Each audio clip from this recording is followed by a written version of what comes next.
birahin mo. Yung turo ko sa'yo. Ayan, gitna. Kabila. Wala sa sentro. Isentro mo. Yan. Stable ka. Okay. Sige, tanggal. Hindi yan. Ito, ang gitna, oh. Alisin mo. Yan. I-shoot mo muna. Bibigyan ko lang ang paluwag. Paluwag? Opo. Oh, sige. Sige pa. Sige pa. Oh, kabila naman. Basta yung habaan mo lang. Doon sa gitna, tapat nun. Yan. Iayos mo. Yan. Sige. Tapos susunod na. Kahit saan ka na dyan pupunta ito. Kahit saan na po? Oh, pwede. Oh, dyan. Hindi na. Sunod-sunod lang. Dito ka na. Yan. Dyan. Sunod-sunod na yan. Yung tapat niyan. Oh, hindi wala sa... I-shoot mo. Yung itayo ng diretsyo ng ano. Yan. O, dun sa kabila. Dun. Sige, pwede rin dyan. Dito.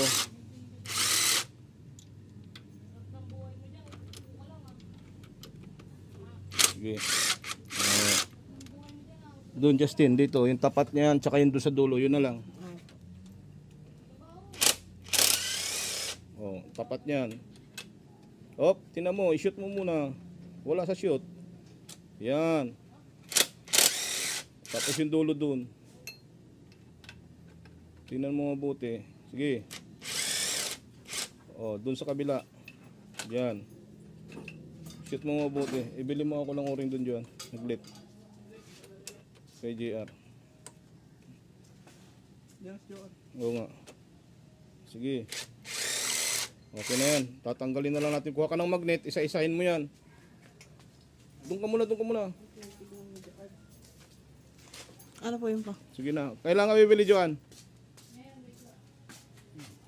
Kuhanin mo yung magnet. Itong magnet na matigas yun. Bagay, pwede na yan. Sige. Isa-isahin mo yun. Isa-isahin mo yun. Sige na. Sinasabi ko sa'yo eh. Dito ka. Ayan. Mahina sabi ko yung magnet na yan eh. Yung isang magnet, malakas yun. Oh.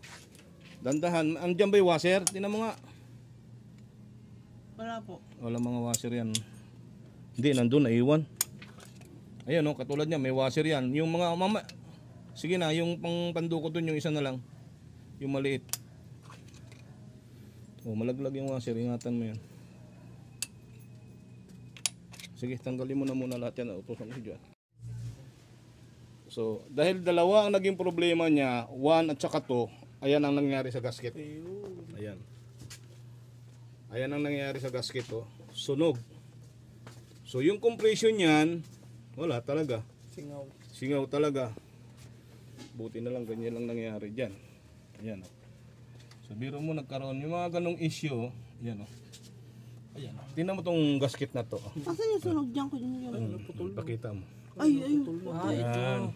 Yan. Putol na. Kaya yan, ang compression yan sa dalawa na yan, magkasingaw yan. Ano yan? Magtatagusan dito. Tatagusan yan, kaya mahina parehas. Kaya mahina parehas. Titingnan pa natin yung head kung ano nangyari sa head niyan, ha? Kasi 3 and 4 ang maayos, di ba? 3 and 4. 1 and 2. Yung 3 and 4, tingnan mo dahil ito, wala Dahil siyang... dyan buo yan. buo yan. So wala siyang problema itong dalawa. Dito lang kasi. Yan, yung dalawa walang problema. Kaya mangyari So yan. yung 1 at saka 2, yun yung mahina ang compression. Dahil dyan sa gasket na nangyari sa gasket na yan. Oh. Bakit naman yan ang putol yan? Wear and tear na nga yan. Wear and tear yan. Ako din din. So Wear and tear nga. yung gasket na yan minsan, Kada umaangat. minsan nasa gasket. Yung gasket hindi maganda. Minsan ganyan ang mangyayari. Pero titingnan muna natin kung ano pa naging cause nito. So ayan. Ang loob. Ayan. Oo, magpapalit yan. Titingnan natin kung bakit nagkaganyan. Chichikin natin yung surface nito. Yun dun. Sa head. So ayan. Ayan yung head gasket na yan. Putol. Kaya nung kinompression test natin, 1 at saka 2 ang mahina. Di ba, Big?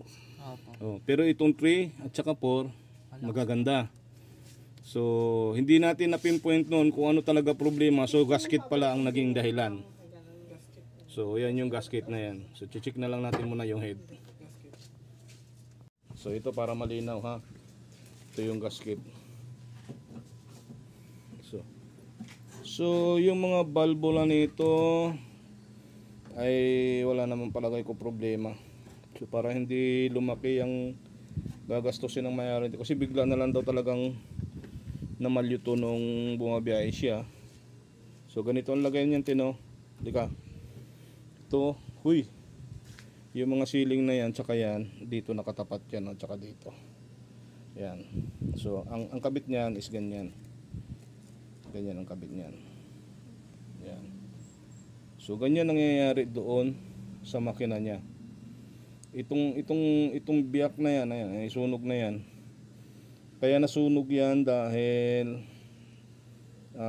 hindi ko malaman, nag-loss o ano. Kaya nagkaroon ng palyo dahil dito. Yan. Putok. Pero itong mga nandito, dahil ito yung matino, 3 and 4, matino yan. So ang kaso nito, itong dalawa lang. So maaaring gasket lang din, pero i-check na rin natin yung mga barbulan yan. Ilalaping na rin natin yan.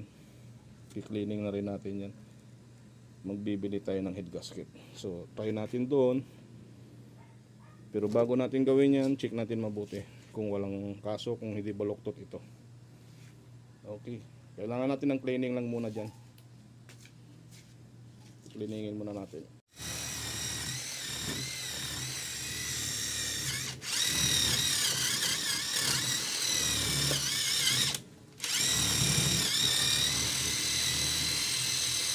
Tapos mamaya, tipisingin natin mamaya yung ano nito.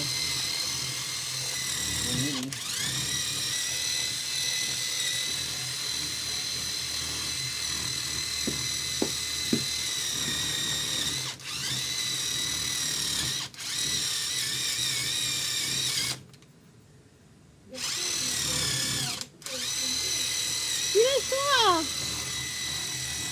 Teka lang pa. Mali ko pa dyan. Ano po yan ang cellphone na ginagamit mo?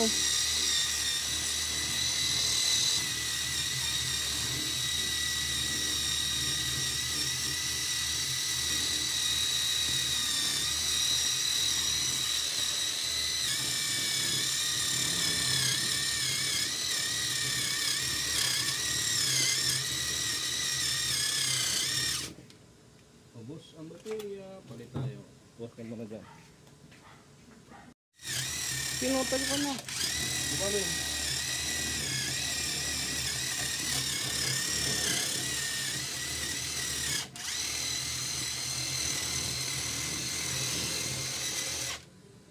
Tapos, palitan natin siya ng ibang ano.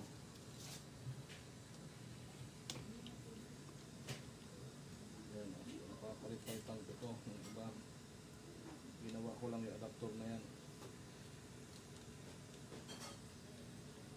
Mga pangsingit.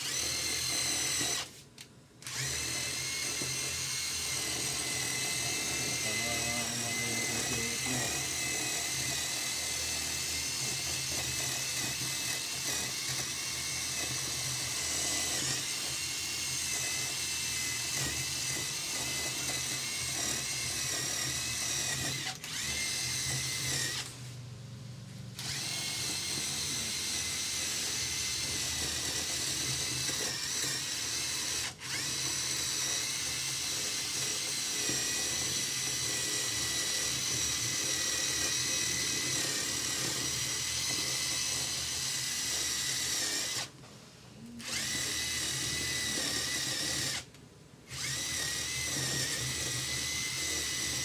Okay na yun, mamaya na ulit.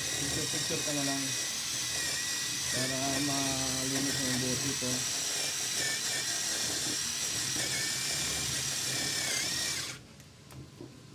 Wala na rin. Palit na naman.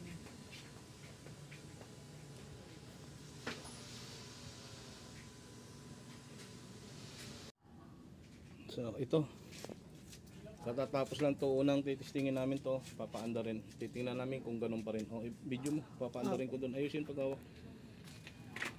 Pause ka muna, titingnan mo. Unang pa-under to. Tapos ka muna yung susi, wala din. Ganda na ng tunog. Ganda na.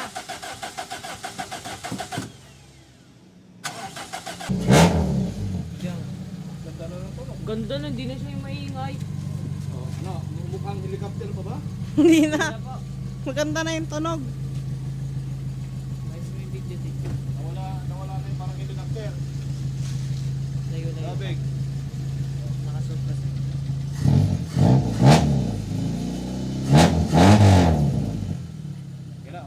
Okay na. Sige, patay mo din. Bukas na.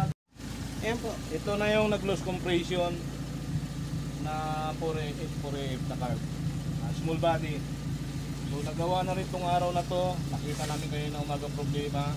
Nakorek na yung problema. Nagkaroon talaga ng loose compression yung 1 ko dahil dun sa sunog na gasket. So ito na ngayon. Dati ito para to helicopter ang tunog nito eh. Okay na. Wala yung makina. Patay na.